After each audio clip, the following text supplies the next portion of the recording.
వరిధాన్యం కేంద్రాల్లో పూర్తి స్థాయిలో కొనుగోలు జరగడం లేదని రైతులు ఆవేదన వ్యక్తం చేస్తున్నారు.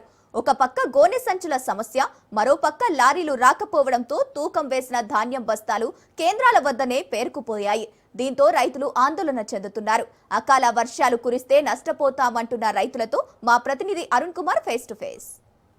ధాన్యం కొనుగోలు కేంద్రాల వద్ద రైతులు పడిగాపులు కాస్తా ఉన్నారు. గత 20 నుంచి 25 రోజుల నుండి కూడా ధాన్యాన్ని తీసుకొచ్చినా కూడా కేంద్రాల వద్ద నుండి కూడా పడిగాపులు కాసిన ఇప్పటి వరకు అయితే పూర్తి స్థాయిలో కొనుగోలు జరగడం లేదు. కొనుగోలు జరిగినా కూడా ఏదైతే ఉన్న మిగిలిన తూకం వేసినట్టు బస్తాలను కూడా ఇప్పటి వరకు తరలించకపోవడంతో కూడా కొంత ఆందోళన చెందుతూ ఉన్నారు. ముఖ్యంగా కూడా ఏదైతే రైతులను పట్టించుకునేటువంటి నాదుడు లేదని అయితే వీళ్ళు ఆవేదన వ్యక్తం చేస్తున్నారు. దీనికి సంబంధించి మనతో మాట్లాడడానికి రైతులు ఉన్నారు. నిజంగా వీళ్ళు పడుతున్న ఇబ్బంది ఏంది, ఎన్ని రోజులు ఇక్కడ తీసుకొచ్చేస్తే లారీల సమస్య ప్రధాన సమస్య ఉంటున్నారు. ఏంది అసలు విషయం అడిగి తెలుసుకునే ప్రయత్నం చేద్దాం. చెప్పండి, అసలు ఏంది ప్రధానంగా ఎటువంటి ఇబ్బందులు ఎదుర్కొంటున్నారు? ఒక పక్క ఇప్పటి నుంచి 25 రోజులు అవుతుంది ఇక్కడికి వచ్చి, ఇప్పటి వరకు అయితే పూర్తి స్థాయిలో కొనుగోలు జరగడం లేదు. ఏదైతే తూకం వేసినటువంటి ధాన్యాన్ని కూడా ఇళ్ళకి తీసుకుపోయే పరిస్థితి లేదు. నిజంగా కూడా ఏంది అసలు పరిస్థితి? వాస్తవంగా ఈ నమ్నూరు సెంటర్ నుంచి ఇప్పటికి ఒక 20-25 బండ్లు పోయిన తర్వాత ఏమైందంటే మళ్ళీ కూడా రెగ్యులర్గా కలెక్టర్ గారు ఏం ఆర్డర్ ఇచ్చినట్టే మీరు బస్తాలు అయితే మొత్తం కొట్టి నెట్టు పెట్టండి, నెట్టు పెట్టిన తర్వాత ఆల్రెడీ బండ్లు వస్తాయి తీసుకపోతే అని కలెక్టర్ గారు అయితే చెప్పిండ్రు. అయితే వాస్తవంగా ఏంటంటే పోయిన బండ్లు ఏంటంటే అక్కడ అన్లోడ్ అవుతలేవు.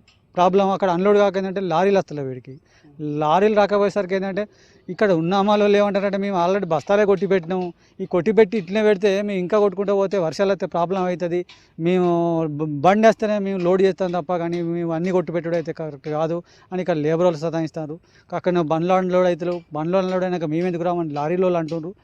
అధికారులు ఇంతకుముందు ఎట్లా చొరవ తీసుకొని బండ్లు పంపించారో ఇప్పుడు కూడా కాళ్ళకి అన్లోడ్ చేయించి లారీలను సెంటర్లో పంపించి ఈ ఉన్న బస్తాలను తొందరగా షిఫ్టింగ్ చేస్తే సరిపోతుంది. విషయం ఏంటంటే ఇక్కడ ఒక 10 లోడ్లు అయితే అయిపోతుంది. ఇక అంతకంటే ఎక్కువ ఉండే. ఇక రోజు 2 బండ్లు వచ్చినాయి అనుకో, రోజు 2 బండ్లు వస్తే ఆల్రెడీ సెంటర్ కూడా క్లోజ్ అయిపోతుంది. కాబట్టి అధికారులు స్పందించి ఈ యొక్క బస్తాలను షిఫ్ట్ చేయగలని మా యొక్క మనవి. 25 రోజులు అవుతుంది ఈ లారీలు రాక. ఇప్పుడు ఉన్న అడ్లు ఎట్లున్నాయి గట్టినే ఉన్నాయి. ఈ లారీలో నన్ను అడిగితే బత్తకు 5 రూపాయలు ఇస్తే వస్తామని మాట్లాడతాను. ఇప్పటికైతే అట్లయినా ఇస్తున్నా కూడా వచ్చే పొజిషన్ కూడా కనబడతలేదు. అంటే ముఖ్యంగా ఏంది అంటే ఒక క్వింటల్కి ఎంత కట్ చేస్తా ఉన్నారు రైస్? బత్తకు 43 పెడతాను, 3 కిలోలు కట్ చేస్తాను. అసలు ఏం జరుగుతుంది అంటే ఇప్పుడు అంతకుముందు కలెక్టర్ చెప్పింది కూడా కిలో పెట్టాలని చెప్పిండట. అంటే మేము అప్పుడు మీటింగ్ కలెక్టర్ సార్ వచ్చినప్పుడు మనం లేం. కానీ అయితే ఇప్పుడు టోకన్ ఎంత అంటే 42 పెట్టి ఇప్పుడు 39 మాకు లెక్క. అంటే ఒక బత్త 40 కిలోల వెయిట్ వేస్తా, 40 కిలోల లెక్క మాకు ఉండాలి ఇంతకుముందు. ఇప్పుడు ఇక 39 లెక్క అని చెప్తారు. అయినా 39 అయినా మంచిదే అంటే పోనీ అనుకున్నా కానీ మనకి ఇంతవరకు పోయేలేదు. ఇప్పటికి అట్లయినా మంచి సరే అని అంతా రైతులంతా ఒకే అయినారు. ఇక ఎట్లా, ఎందుకంటే వర్షాకాలం వస్తుంది ముంగట, వచ్చేది వర్షం ఉంది కాబట్టి అని ఇదే మా పరిస్థితి. ఏం కావాలనుకుంటున్నా మరి? మాకు బారదాన్ లేదు. ఇప్పుడు అడ్లు తొందరగా పోతే మా పనులు మేము చేసుకోవచ్చు. ఇప్పుడు వర్షాకాలంలో ఇప్పుడు వచ్చేది మళ్ళీ జీలుగులు కాలే, జనుమాలు కాలే, ఇస్తనాలు తెచ్చుకోవాలి. ఈ పోతే మళ్ళీ వేరే పని చేస్తాను. 2 రోజులకు ఒకసారి కలెక్టర్ గారు వాళ్ళందరూ వచ్చి మీటింగ్ పెడుతుండ్రు. ఇక్కడ చెప్పేది 40 పెట్టు అని చెప్తున్నారు. వీళ్ళు 42, 43 అంటున్నారు. అక్కడికి పోయి 43 అంటున్నారు. అక్కడికి పోయినాక 39 లెక్క వేస్తున్నారు మాకు.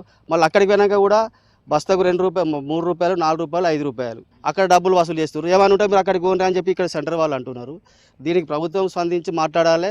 ఎన్నిసార్లు చెప్పినా కానీ, ఒక జిల్లా బాస్ కలెక్టర్ చెప్పినా కానీ ఎవరు వింటలేరు. మేము ఇవన్నీ మాట్లాడి మాకు కూడా గొంతులు పోతున్నాయి. బస్తాకి ఒక పక్కనేమో క్వింటాల్ బస్తాకి 3 నుంచి 7 కిలోల వరకు కూడా తరుగు పేరుతో కూడా కట్ చేస్తా ఉన్నారు. మరోపక్క లారీలకు సంబంధించిన ఒక బస్తాకి కూడా లారీ ఓనర్ యజమానులు అయితే ఒక బస్తాకి 3 నుంచి 5 రూపాయలు కూడా వసూలు చేస్తూ ఉన్నారని ఆవేదన వ్యక్తం చేస్తున్నారు. ఇప్పటికైనా కూడా ప్రభుత్వం అధికారులు చర్యలు చేపట్టి వరిధాన్యం కేంద్రాల్లో ఉన్నటువంటి ధాన్యాన్ని పూర్తిగా కూడా ఆ త్వరలో కూడా తరలించేటువంటి దిశ కూడా ప్రయత్నాలు చేయాలి. లేదంటే కూడా అకాల వర్షాలతో నష్టపోయేటువంటి పరిస్థితి తలెత్తుతుందని అయితే రైతులు ఆవేదన వ్యక్తం చేస్తూ ఉన్నారు.